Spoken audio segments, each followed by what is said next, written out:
sometimes I think if I were to go to another district and do a different role, I definitely know I wouldn't be going in with all these ideas. I right. So sometimes we have new people coming in and saying, "Oh, have you tried putting language in your classrooms?"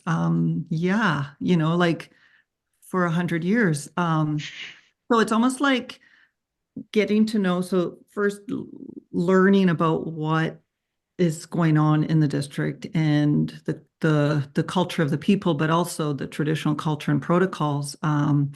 And then knowing more and then learning more with that, right? And then offering some ideas in a respectful way. But coming in with ideas, I think walls just kind of go up and say, yeah, we're different here. I think just being mindful in our language, it's called Hegelian, and it's just walk softly and respectfully and learning as you go, and then offering suggestions and ideas. So that would be one thing, and ways of doing that when you're talking about relationships. Yeah, that's a given. But relationships in a meaningful way where you're rolling up your sleeves and really getting down to the work of it, visiting, listening, being seen, being out in the public, being in community events. Yeah, like just going to the grocery store, all those things that smaller communities kind of thrive on. Some little notes that I had written down were around humility and listening, right? Not assuming that you have all the answers just because you're in a leadership position. I think one of the most important things we can do is just to listen to others. We have a process, a teaching called an alchemy, and that's when you listen to all the voices before moving forward with decisions, right? You're opening, you're listening. You're not assuming that you have the solution, because our teaching, our way is that every little voice comes together with a part of the solution. So just coming in with humility, coming in with listening and respect, as you've said.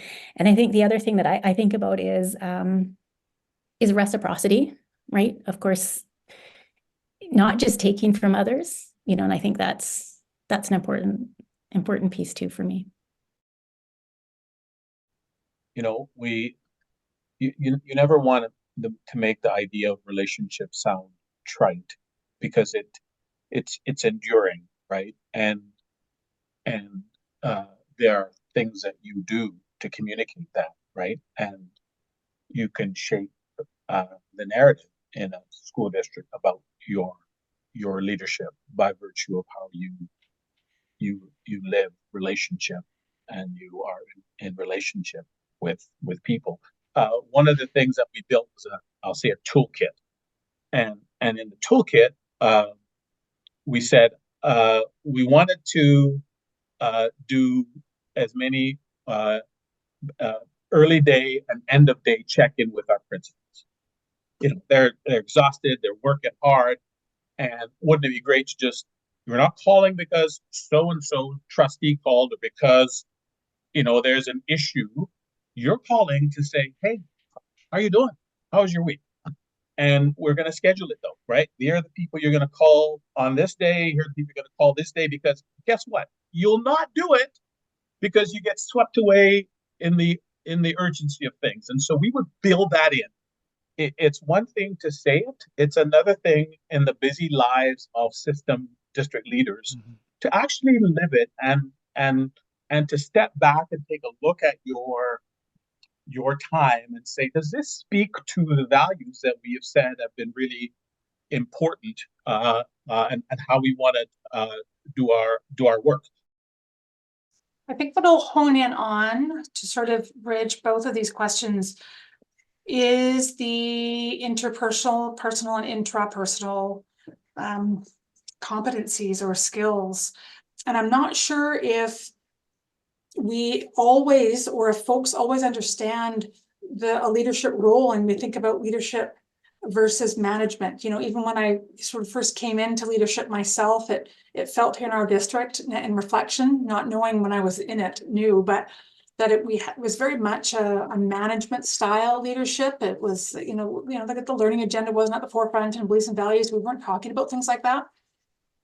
and who would make a good leader is different than maybe what we might think today in that regard, and what we look for in leaders now. And I think that it's so important for folks coming into leadership to really understand what it is, really. We don't require necessarily, any education in the area of leadership before looking at, say, a vice principal, for example. We require here just a master's degree, and it could be in, beautiful things like curriculum development or Indigenous studies, or getting into the role of leadership can be sometimes an awakening experience, right? Not knowing, build those interpersonal skills, and in both inter and intra, I'll pause there, are just seem to be at the forefront of great success or some real challenges. As far as educational pedagogy and leadership, that's different.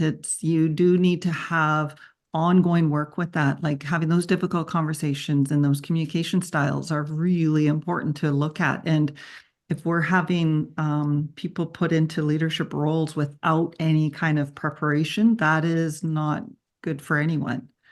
And then once they're in those roles, then you do have succession planning. I think ongoing professional development with leadership styles and communications and problem solving, and being able to have those difficult conversations in positive ways is really important.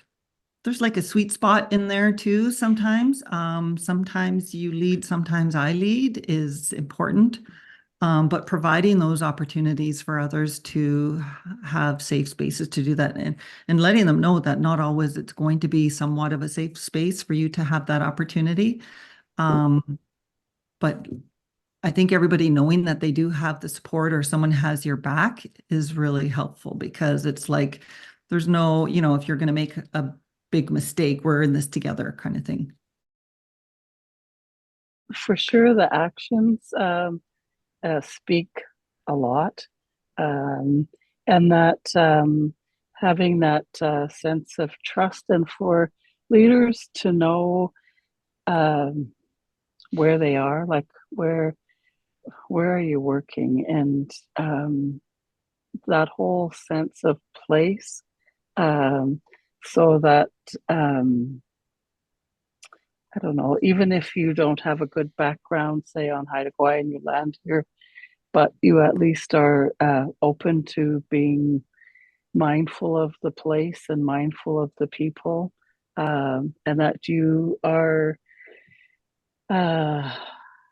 flexible, you have some humor, and that when people are with you, it feels like one of those, what is that? The generative social fields. Oh, yeah. You feel safe there. And without anybody signing a contract or anything, it's just that sense of safety, and that you can say things in that space. I think that partly what happens with others. And the other part is, that we talked about that humility, and being humble, and being able to say, I don't know what to do with this at this point, so and that's being vulnerable, but at the same time, when you don't know, you don't know. So Yeah, I like how you mentioned that about sense of place in terms of land and whose land you're on. What kind of teachings can you as a leader learn from the Indigenous people on whose lands you're on, right? And I think there's a piece of humility in there too, right? Recognizing that maybe our Western systems don't always have all of the answers, and that there's a lot of wisdom to be found in our Indigenous folks and communities and the way that they do things, particularly when it comes to leadership. I think of our word, I guess it's usually translated as chief, Ilmihum, but it really means is the one who brings people together, right? So looking at leadership in a different way. And I think that everywhere, wherever you are, you have something to learn from the Indigenous peoples that can really help move your practice in a different direction, maybe that makes it a safe space for others, and not just the Indigenous folks, right? For other students too, for other staff within our district, because I think that's one thing we have to think about. I've heard it I've heard it here just within this circle as we're talking, right? It's not just about our students and our parents, but it's the safety of our staff and ourselves, right? Because we don't have the same experiences as leaders in this system as some other folks do. So situating yourself in this place, in this land, but also I think your positionality. I think any leader, regardless of where you're coming from, taking stock of who you are and where you are and who's your family and what's your heritage and what are your teachings and how does that influence your own practice and your own leadership. You know, I think that's important for every leader to think about as well. Because we can't do a lot of the meaningful work, right, with some of the baggage that we're bringing with us, and understanding who we are and where we come from kind of helps us have those conversations.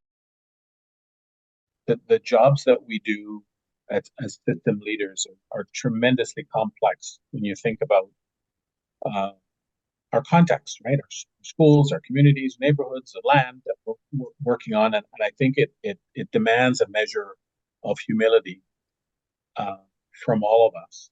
And I think that, people who, struggle sometimes lose the humility.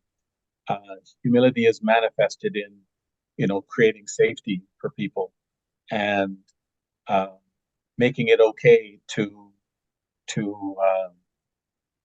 not be sure or certain about, answers to really difficult questions, and create invitational spaces for people to really do important, challenging, demanding work in a trusting environment. Through creating that space that you can begin to develop tentative solutions to some of these difficult challenges, right? Is by living humbly and inviting the knowledge and wisdom of those around you and in service of kids. What I've been sort of talking about a lot lately and writing a little bit about lately, really is that these, colonial or nouveau colonial systems and structures that we contend with every day, this Euro-Western way of being in this country, in lots of ways does not serve our children very well. The education system isn't serving all of our children in the way that we would hope that it would. And I think until we can acknowledge, become aware, acknowledge, and then, move next steps, the fact that we exist in this sort of colonial hangover, it's going to be really difficult to bring the ways of the land and the people of our territories forward, because we've got these compliance, these mandates, these regulations, all the systems and structures, right, that beget all of these, whether it be white supremacy or paternalism or all of those pieces. It's challenging. So I think as a leader, or we as leaders, to lead in this way where we can acknowledge some of those pieces, it's, to acknowledge that they exist and what they are and name them and look at alternative ways to the land, primarily the people of the lands that we're on, because they had it right, or we've had it right for, time immemorial. And I think that will take that is the ultimate act, I think, of humility in this country, to be open to different worldviews, and that there may be another way to live our lives and to make decisions and the actions and all of those pieces. I guess one thing I wanted to mention too was that what effective good leaders do is they also acknowledge where they learn things from. Like if they learn things in, say, from our Haida culture, and they hear a story and are retelling a story, but they always go back and acknowledge where they learned from, where they learned different things from, and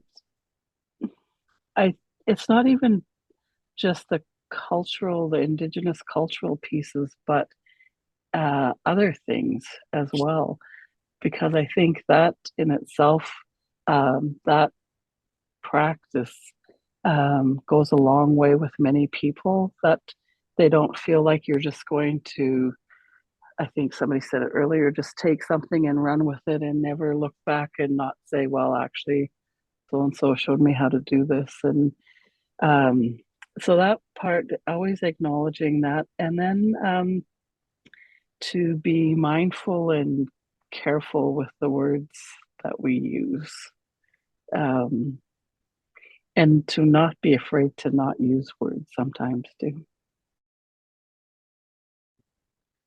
Yeah, I love that in terms of the acknowledging the knowledge where we learned from and who we learned from in our past and our generations. And it's so part of who we are. When we learn new words or other people who are non-Indigenous learning language, it's really important that we also share with them that you need to acknowledge where you learned that language from, because otherwise ownership kind of plays a role in that, and we can't have ownership on that. So it's out of respect and yeah, passing on knowledge the way it's not ours to hold to ourselves, and we pass it on and we share it and we acknowledge those who gave it to us. Which kind of builds on I think it's important for leadership to facilitate space for leadership so that can happen, facilitate spaces for all our team members to build capacity wherever they're at.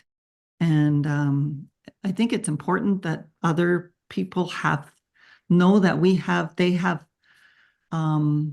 back and support, and other people have faith in them and that they know that they can do it. And then also we're instilling skills and strategies with that, because that's what happened with my leadership, right? People before me facilitated those safe spaces, and they're not holding it over me or anything. They're doing it in a respectful way where it's safe enough to make those decisions. And if we make mistakes, it's okay with that too. We're all growing and learning together.